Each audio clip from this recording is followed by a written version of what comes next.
ಪಕ್ಷಕ್ಕೋಸ್ಕರ ಜೈಲಿಗೆ ಹೋಗಿ ಬಂದಂಥ ನಾಯಕ D K Shivakumar.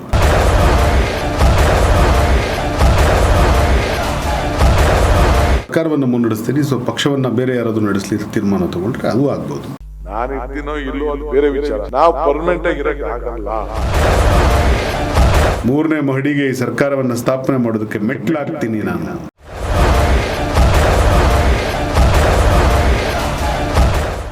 D K Shivakumar ಅವರು ಒಬ್ಬ ಪಕ್ಕಾ ಕಾಂಗ್ರೆಸ್ಸಿಗ, ಕಮಿಟೆಡ್ ಕಾಂಗ್ರೆಸ್ಸಿಗ. ವ್ಯಕ್ತಿ ಪೂಜೆ ಬಿಟ್ಬಿಟ್ಟು ಪಕ್ಷದ ಪೂಜೆ ಮಾಡಿ ಫಸ್ಟ್.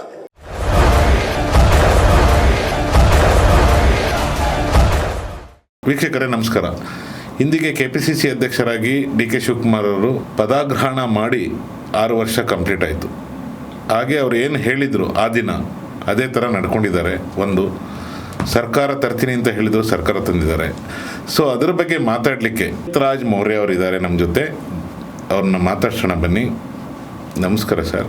ನಮಸ್ಕಾರ. ಹೇಗೆ ಅನಿಸ್ತಾ ಇದೆ ನಿಮ್ಮ ಅಧ್ಯಕ್ಷರ ಬಗ್ಗೆ? ಅವರು ನುಡಿದಂತೆ ನಡ್ಕೊಂಡಿದ್ದಾರೆ. ಹೌದು, ಅವ್ರ ಬಗ್ಗೆ ಭಾಳ ಹೆಮ್ಮೆ ಇದೆ.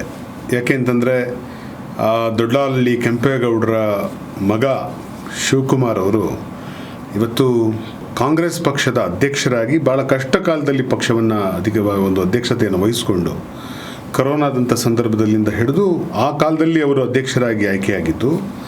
ಅಂದರೆ ಹೊರಗಡೆ ಓಡಾಡೋ ಪರಿಸ್ಥಿತಿಯೇ ಇಲ್ಲದೆ ಇದ್ದ ಕಾಲದಲ್ಲೂ ಕೂಡ ಮಾಸ್ಕು ಹಾಕ್ತಿರಲಿಲ್ಲ, ಏನೂ ಕೇರ್ ಮಾಡ್ತಿರಲಿಲ್ಲ. ಜೀವದ ಹಂಗನ್ನು ತೊರೆದು ಇಡೀ ರಾಜ್ಯವನ್ನು ಸುತ್ತಾಡಿ ಅವರು ಹೊಸ ಪ್ರತಿಭೆಗಳನ್ನು ಪಕ್ಷಕ್ಕೆ ಕರ್ಕೊಂಡು ಬಂದು ಅವಕಾಶ ಕೊಟ್ಟಂಥ ಮತ್ತು ಇಡೀ ರಾಜ್ಯದ ತುಂಬ ಸಂಚರಿಸಿ ಪಕ್ಷವನ್ನು ಸಿದ್ದರಾಮಯ್ಯನವರ ಜೊತೆಗೆ ಆ ಒಂದು ಸುತ್ತಾಡಿ ಪಕ್ಷವನ್ನು ಅಧಿಕಾರಕ್ಕೆ ತರೋದರಲ್ಲಿ ಅವ್ರ ಪಾತ್ರ ಬಹಳ ದೊಡ್ಡದಾಗಿದೆ. ಸೊ ನೀರಿಗಾಗಿ ನಡಿಗೆ ಅನ್ನೋ ಕಾರ್ಯಕ್ರಮವನ್ನು ಮಾಡಿದ್ರು. ಕಾವೇರಿಯನ್ನು ಮೇಕೆದಾಟು ಯೋಜನೆಗೋಸ್ಕರ, ಬೆಂಗಳೂರಿಗೆ ಕುಡಿಯೋ ನೀರು ಕೊಡಬೇಕು ಅನ್ನೋ ಕಾರಣಕ್ಕೋಸ್ಕರ.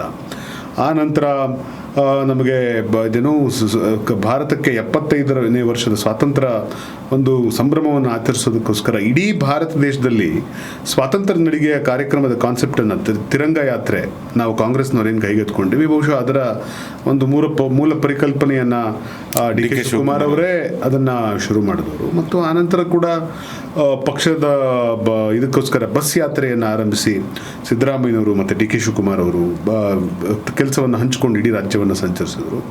ಸೊ ಡಾಕ್ಟರ್ ಜಿ ಪರಮೇಶ್ವರ್ ಸಾಹೇಬರು 8 ವರ್ಷಗಳ ಕಾಲ ಕಾಂಗ್ರೆಸ್ ಪಕ್ಷದ ಅಧ್ಯಕ್ಷರಾಗಿದ್ದರು.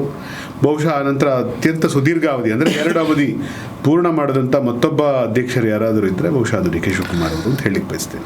ಸೊ ಮೊನ್ನೆ ರಾಜಣ್ಣ ಅವರೆಲ್ಲ ಕೆಲವೊಂದು ಮಾಧ್ಯಮಗಳಲ್ಲಿ ಹೇಳ್ತಾ ಇದ್ರು, ಡಿ ಕೆ ಶಿವಕುಮಾರ್ ಅವರು ಪರಮೇಶ್ವರ್ ಅವರು 8 ವರ್ಷ ಇದ್ರು, ಅದನ್ನು ಬ್ರೇಕ್ ಮಾಡಲಿ ಅಂತ ಹೇಳ್ತಾ ಇದ್ರು. ಸೊ ಇದು ಕಂಟಿನ್ಯೂ ಆಗುತ್ತಾ ಡಿ ಕೆ ಶಿವಕುಮಾರ್ ಅವ್ರದ್ದು? ಅಲ್ಲಿ ನನಗೆ ಗೊತ್ತಿಲ್ಲ.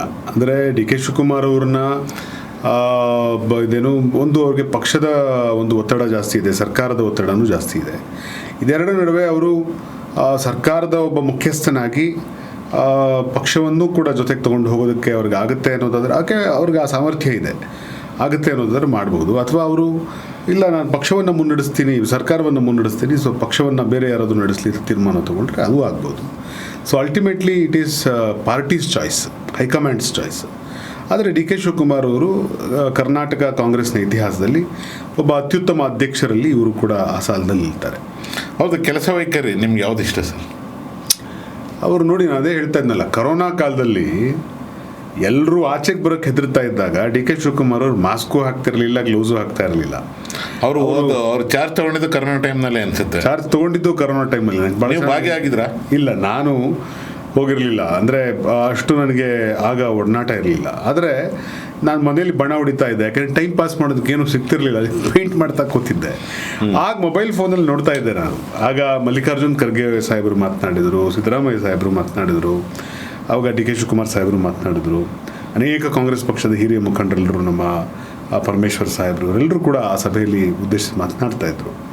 ಸೊ ಅವತ್ತು ಡಿ ಕೆ ಶಿವಕುಮಾರ್ ಅವರು ಕೂಡ ಒಂದು ಹೇಳಿಕೆಯನ್ನು ಕೊಟ್ಟರು. ನಾನು ವಿಧಾನಸೌಧದ 3ನೇ ಮಹಡಿಗೆ ಈ ಸರ್ಕಾರವನ್ನು ಸ್ಥಾಪನೆ ಮಾಡೋದಕ್ಕೆ ಮೆಟ್ಲಾಗ್ತೀನಿ ನಾನು, I want to be the foot step ಅನ್ನುವ ಮಾತನ್ನು ಅವರು ಆಡಿದರು. ಆ ಮಾತಿನಂತೆ ಇವತ್ತು ಕರ್ನಾಟಕ ರಾಜ್ಯದಲ್ಲಿ ಸರ್ಕಾರ ಬರುವುದಕ್ಕೆ ಅವರು ದೊಡ್ಡ ಪಾತ್ರವನ್ನು ಮಾಡಿದ್ದಾರೆ. ಬಹಳಷ್ಟು ಜನ ಕಾರ್ಯಕರ್ತರು ವಿಧಾನಸೌಧದ ಮೆಟ್ಟಿಲನ್ನು ಹತ್ಕೊಂಡು ಹೋಗಿ ಶಾಸಕರಾಗಿದ್ದಾರೆ.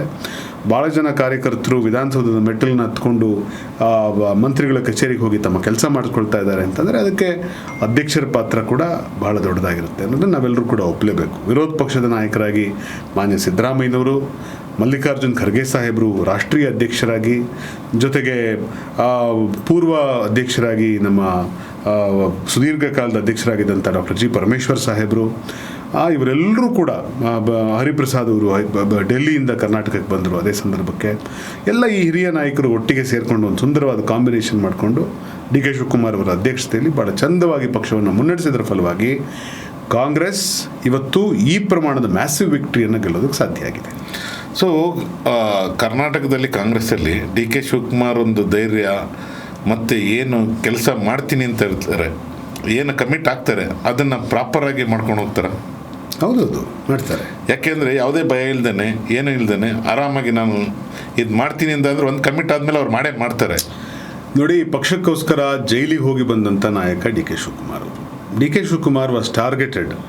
ನನಗೆ ಈಗಲೂ ಚೆನ್ನಾಗಿ ನೆನಪಿದೆ, ಅವರು ಜೈಲಲ್ಲಿ ಕೂತ್ಕೊಂಡು ಒಂದು ಮಾತು ಹೇಳಿದ್ರು, ಇದೇನು ದಿಸ್ ಈಸ್ ದಿ ಇದೇನು act of political vendetta, this is the act of political vendetta ಅಂತ ಅವರು ಮಾತನಾಡಿದ್ರು.